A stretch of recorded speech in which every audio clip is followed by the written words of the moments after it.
இந்த வெண்டைக்காய் வச்சு ஒரு வெண்டைக்காய் குறுக்குறே தான் பண்ண போகிறோம். இது ஒரு 1/4 கிலோ வெண்டைக்காய் கழுவி தண்ணி இல்லாமல் உடச்சி வச்சுருக்கிறேன். வெண்டைக்காய் எப்படி காம்பு பகுதி நுனியிலையும் அடியிலையும் கட் பண்ணிவிட்டு இப்படி 4 பீஸாக இல்லை 3 பீஸாக போட்டு கட் பண்ணி எடுத்துக்கணும்.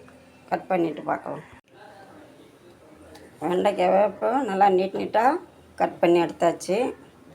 இது கூட 1 ஸ்பூன் லெமன் ஜூஸு, 1/2 ஸ்பூன் இஞ்சி பூண்டு பேஸ்ட்டு, தேவையான அளவு உப்பு போட்டு நல்லா ஃபஸ்ட்டு ஒரு கிளறி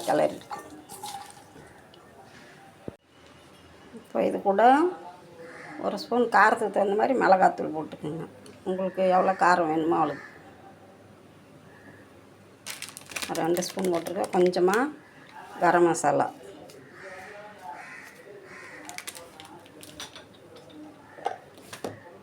கொஞ்சம் மஞ்சத்தூள்,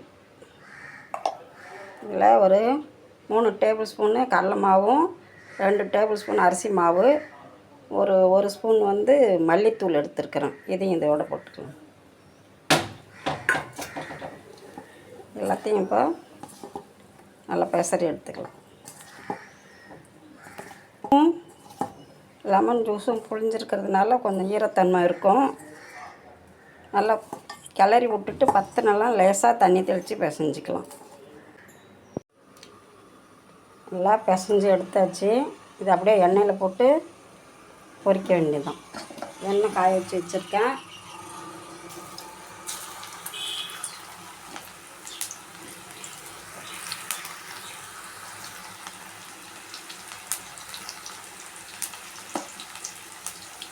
வெந்த பிறகு எடுத்துடலாம்.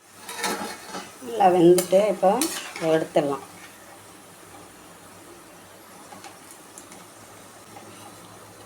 எல்லாத்தையும் எடுத்துட்டு பார்க்கலாம். வெண்டைக்காய் குறுக்குறே ரெடி. இது ட்ரை பண்ணி பாருங்கள். நல்லா டேஸ்ட்டாக இருக்குது. லைக் பண்ணுங்கள், ஷேர் பண்ணுங்கள், கமெண்ட் பண்ணுங்கள்.